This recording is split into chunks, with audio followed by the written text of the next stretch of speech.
Hi everyone! Today's video is a DIY, and in it I'm going to show you how I made flower and ribbon clip-in extensions, and I'm also going to present a few simple ideas on how you can incorporate them into your hair. I think these could be great for jazzing up any kind of style, including costume or cosplay looks. For this project you'll need extension clips. These came from a local beauty store in my neighborhood, but they aren't hard to find online. You may also need some sewing needles and some sort of clear beading nylon, although I think fishing line could probably work really well too. But I do have some silver embroidery thread as well, which works out okay, especially if you don't mind it showing through your hair a little at the end. Other necessities include a measuring tape, scissors, and I'm using Scotch tape in the place of a bead clamp since I don't have one. And this is optional, but I do have beads on hand. I'll be using the little glass pearls and those green mirrored teardrop ones. And last but not least, I've got an assortment of both false flowers and ribbon. I'm going to start with the flower garlands, and in particular my orange roses. Little side note, but orange spray roses are my favorite real flower, so I was pretty happy when I found their fabric counterparts in my art store. You can see that I'm simply pulling them off the stem and opening up the clip so that everything will be easy and accessible when I truly begin. Depending on the flowers you select, you may have to deconstruct them according to whatever shape they are, and here I'm trimming back excess stem. When I was ready, I cut a piece of the nylon thread and tied it around the flat end of the clip. I'm assuming most of you are familiar with these, especially if you own a set of hair extensions. You kind of just want to open it so that you can knot the nylon around the front half. I laid my clip and thread down, measured 2 inches, and placed a piece of tape on that spot to hold it. My roses had nothing in their centers, so I strung on a pearl and made a knot under it. I didn't need a sewing needle for any of this because my materials had big enough openings and I could just slide things on pretty quickly. Next was my first rose, and I chose to position it onto the project facing upwards, although placement is a personal preference, and I'm sure you could do this however you liked. After one more pearl, which was mostly to dress up the ends a little, I made another knot, and the flower was secure. And that's really all there was to this garland. After each tier was completed, I measured 2 inches, marked the spot with Scotch tape, and then it was a pearl, knot, flower facing upwards, pearl, and knot again. Even the last flower on the string was the same. I just double and triple knotted it to make sure it was tight. With my small white flowers, I had to remove the entire center because there wasn't room for me to pass anything through the plastic, and this left me with an unseemly hole in the middle.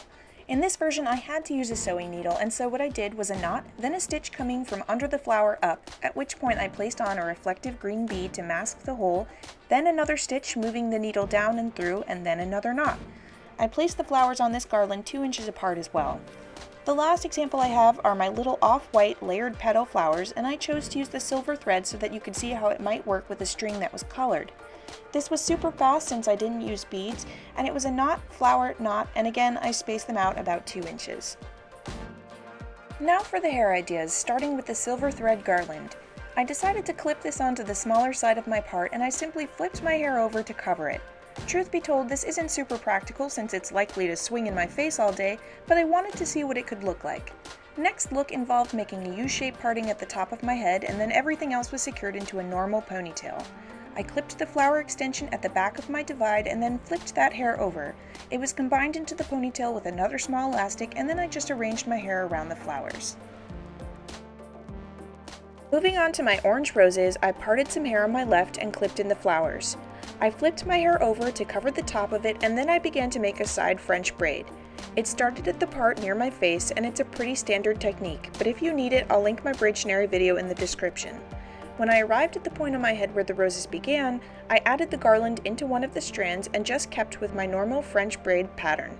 Occasionally I paused to straighten one of them out or to push some hair out of their way, but it was actually pretty easy to work around them. The small white flowers with the green beaded centers were much smaller, so with them I chose a lace braid headband pattern. I separated the hair horizontally just above my left ear and clipped in the garland. The section below the flowers will be the start of my braid, and also the means with which I'll cover the clip. And then it was a typical lace with hair being added from along my forehead to that top strand.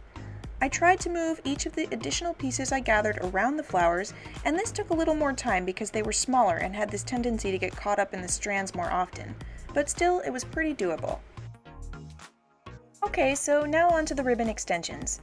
I bought this amazing trim from the Fashion District in New York City, and I've been trying to find a way to wear this in my hair for a while, so I was excited to finally find a project that allowed me the chance. Obviously, I started by measuring out the length I wanted before cutting, and just like with the flowers, I'm going to snap open the clip so that I can sew it around the front. I ended up making one blue-gray extension, and I also made one from a yellow ribbon too. In addition to the embroidered ones, I had thinner plain ribbons, and so I thought I'd show you guys how you can use stuff like this to make hair streamers, especially since I know many of you love or cosplay Disney characters that sport accessories similar to these. I began by doubling them up so that each clip would eventually yield 4 ends, and with my needle and thread ready on hand, I sort of spread the ribbon right at the bend, because if I didn't do this, the ends would lay on top of each other as opposed to side by side, which is what we want. I kind of laid them together so that the colors interchanged like green, yellow, and then of course I attached the extension clip to the back of the ribbons with a couple of additional stitches. I was feeling inspired, so I ended up making 3 of these streamers. For the hair part of this, I kind of did the same thing as I did with the silver stringed white flowers.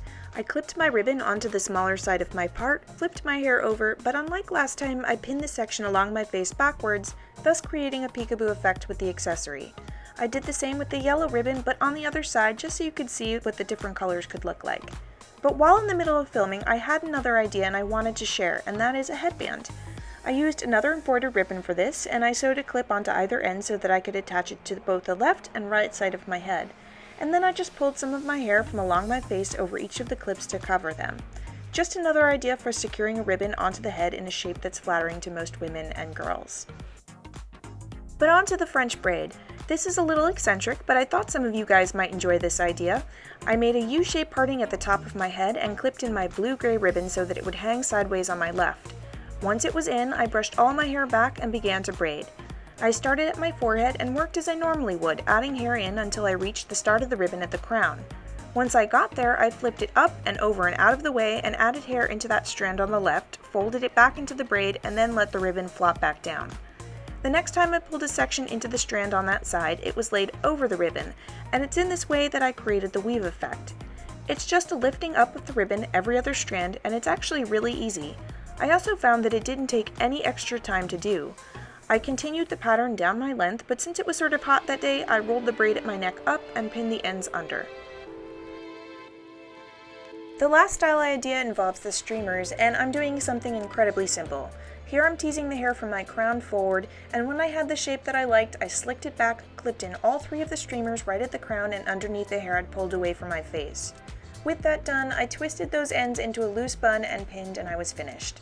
Now I have to admit that this looks a little young on me personally, but I think you can see how this would work really well on younger ladies or anyone sporting a Renaissance or Disney costume. And I suppose that depending on the materials chosen and the placement and design of the hair, these could be a touch more bohemian or warrior woman-like.